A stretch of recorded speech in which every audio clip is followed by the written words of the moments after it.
When I read the book Tiny Beautiful Things, one of the first things that came to mind for me as a psychiatrist or early in the field was that as a psychiatrist, I was discouraged in my training from giving advice. But when I thought this through, I realized that strictly speaking, it's not true because psychiatry straddles the medical and the psychological. And when it comes to medical problems or situations in which there are clear cut guidelines, there's a clear cut recommendation for prudent action.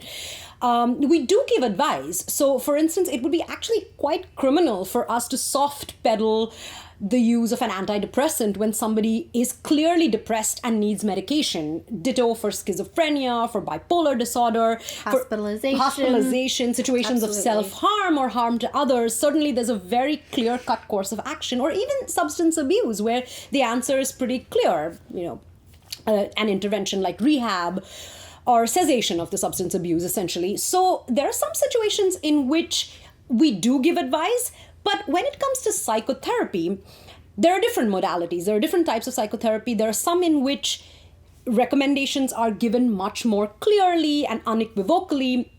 In cognitive behavioral therapy, it sometimes happens, we give homework, etc. But the kind of situations that people have described in the book that they've written about, those would very often be the purview of older or more traditional forms of psychotherapy, like psychodynamic psychotherapy, in which we don't really give advice that much. Would you say that's fair? Yeah, I definitely agree. I think that we are taught sort of explicitly not to give advice when people are coming in for psychotherapy. And I think, the reason for that really is that we are there to help guide someone on a journey of sort of self-exploration and self-discovery so that they can answer their own lives conundrums on their own. And I think that the relationship is also important in psychotherapy. And if we start sort of distilling advice, it sort of puts the therapist in a place of, well, I know better than you, or I'm the expert, or I'm the wise one telling you what to do. And certainly that wouldn't be the type of relationship that we would want to cultivate, in psychotherapy. I think what makes her advice different is that she's really coming from a place of not do I know better per se, but I've been through this situation just like you. And I think that what makes her advice so powerful, and not feel sort of, well, I know better, but look, I've been through these horrible, painful life situations as well. I've sort of been through the trenches with you, and so I can share with you my experience, and in that way give you advice on this situation. And I think what's quite remarkable is she doesn't shy away from some incredibly painful experiences that she has. She talks about her own history of sexual abuse. She talks about her own failed relationships, her problems with substances.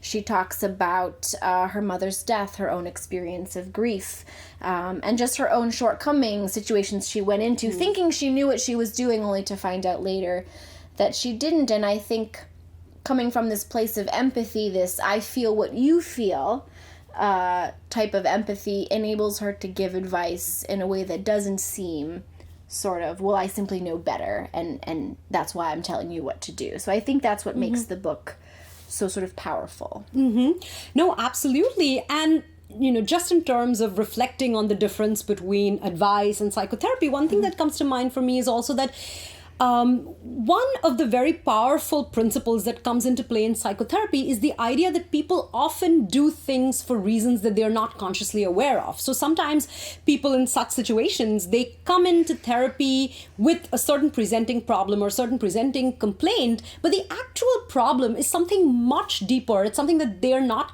consciously aware of, and that may not be immediately apparent, that it may take a lot of collaborative digging to get to, and the presenting question might just be an epiphenomenon of that unconscious reason or that unconscious conflict. The other thing is that in some ways giving advice is like showing a beautiful map, and therapy is the actual process of doing the work of going on that journey in which you sort of shed light on parts of yourself that you may not be aware of, that it may actually be very painful to examine. Right. Did you want to also talk about the word advice and sort of in light of the author's own use of word origins? Absolutely. Thank you, Anna. So, because Cheryl Strayed often uses etymology, word origins, etc., we thought, why not look up what advise originally means? So, apparently, in Latin, advise is formed of the combination of ad, which means to, and visum, which is the past participle form of videre, which means see. So basically, it means to see. So originally, advise was a way of looking at something. So giving advice to someone, though now it commonly means guiding them or recommending something to them, that's sort of do things this way or that way. Advice originally meant seeing things in a different way or helping somebody see things in a certain way. So in that way, maybe there is a bit of an overlap then with advice and sort of the journey of psychotherapy, which is about perspective, I think, in many ways. Absolutely. Let's change the way you look at a problem.